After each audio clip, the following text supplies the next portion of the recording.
Hello guys and welcome to another New World video. In today's video I'm just going to be going over my build and what an example of a build for PvP kind of looks like for what my day-to-day is. I'm running Sword, Shield, Greatsword with Serenity. I'm going to go over my gear pieces. So the helmet, this is one thing that I would change. I'd keep the dexterity the same.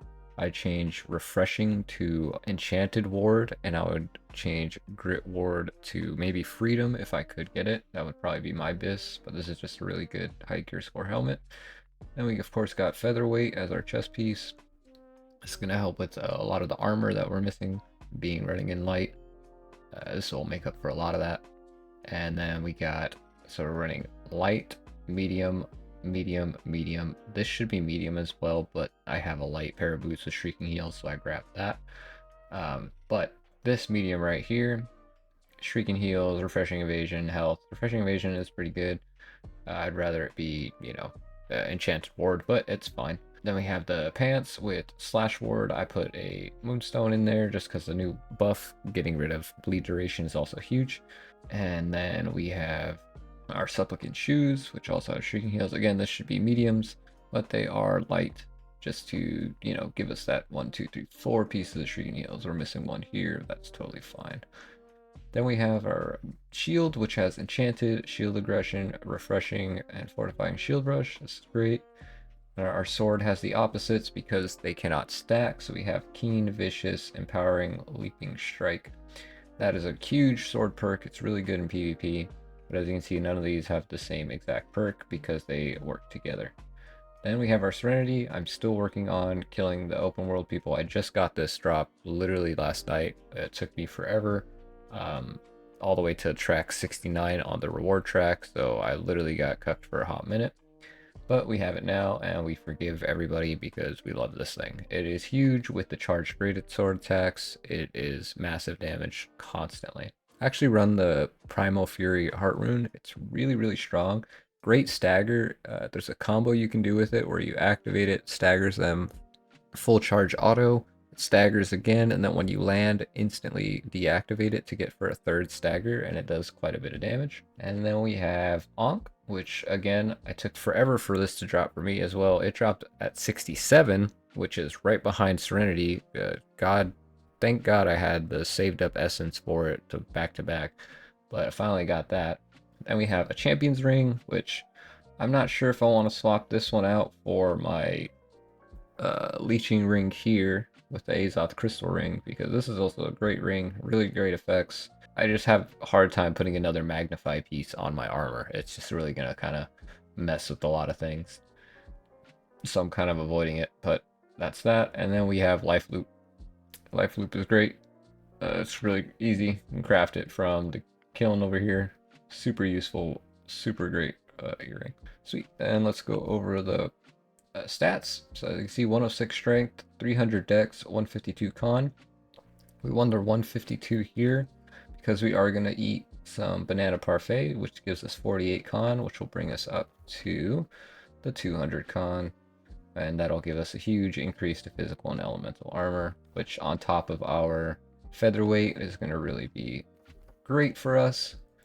Then we go to our weapon mastery. We're using the Greatsword. So this is the page here, taking crosscut straight down. We're taking a relentless rush straight down. We're picking up some perks here and there on the way. Heavy blade, charging those Greatsword attacks. Keen, we're really offensive here. And we also have some Defiance perks. We take this just because reducing damage at full health is alright. I mean, it's better than this here. Blade honing. 3% for each greatsword buff on you, which is huge. Heavy attacks have grit, which is also huge. And then we have the steadfast strike, which gives us basically a guaranteed grit charged up auto attack on somebody. So that's the greatsword. And moving on to the sword and board. We're running a pretty classic setup here. We've got the whirling blade for the AoE damage, as well as picking up our Achilles heel for light attack rends.